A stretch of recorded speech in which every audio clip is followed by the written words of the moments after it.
எனக்கு மயக்கம் தரும், என் கண் பார்வை இழக்கும், இந்த உடம்புல நோய் வரும். அப்ப நான் என்ன நினைப்பேன், ஐயோ எனக்கு நோய் வந்துருச்சு, எனக்கு கண்ணு தெரிய மாட்டேங்குது, காது கேட்க மாட்டேங்குதுன்னு வருந்து நிப்பேன். வருந்தணுமா? அதுக்கு வருந்த தேவையில்லை.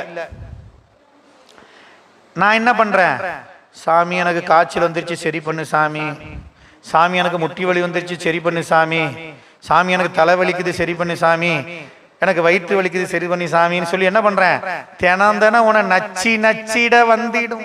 வந்து வந்து உனக்கே சுமையா இருக்கிறேன் சாமி. ஏன்? ஏன்னா நான் உணரல. ஏன்? இந்த உடம்பே நோய்க்கு இடமானதுங்கிறது எனக்கு தெரியல. இந்த உடம்பே ஆக மொத்தம் இசிகோல் டு நோய் அப்படிங்கிறது எனக்கு தெரியல. ஆனா இந்த உடம்புக்கு நோய் வந்துருச்சுன்னு வருந்துறேன். அப்ப எவ்வளவு பெரிய முட்டாள்தனம் பாருங்க. அதான் இங்க சொல்றாரு, பொறையானேன்னா சுமையா இருக்கிறீங்க. சாமி சொல்றாரு, டே இந்த உடம்பே நோய் தான் அப்படின்னு சொல்லி அனுப்பிச்சாரு சாமி. நான் அதை மறந்துட்டு காய்ச்சல் வந்துருச்சு, தலைவலி, இப்படி எப்படின்னு சாமிகிட்ட போய் நிக்கிறனே, அவன்கிட்ட போய் அதை எதையும் சொல்லிட்டு அவனுக்கே சுமையா இருக்கிறனே. ஆனா இந்த மண் மயக்கம் தரும். ஏன்?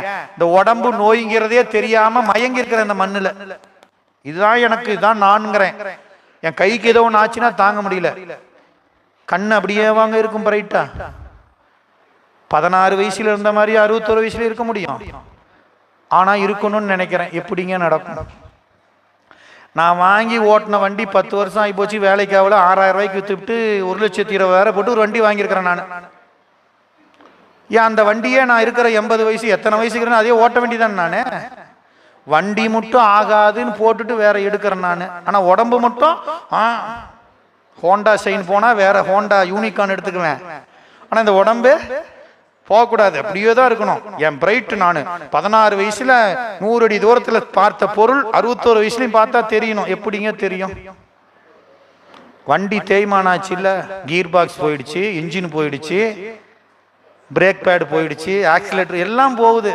போனவன் என்ன பண்றான், மாத்திக்கிறோம். இங்கெல்லாம் மாத்த முடியாது, இங்கெல்லாம் மாத்த முடியாது. மாத்த முடியாதுன்னா முடியறதுக்கு ஒரு வழி உண்டு, அதையும் திருமூலர் சொல்றாரு சரிங்களா. அது மாதிரி இயல்பா பேசினா இந்த உடம்பு எப்படிப்பட்டதுங்க, தேய்மானம் உடையது.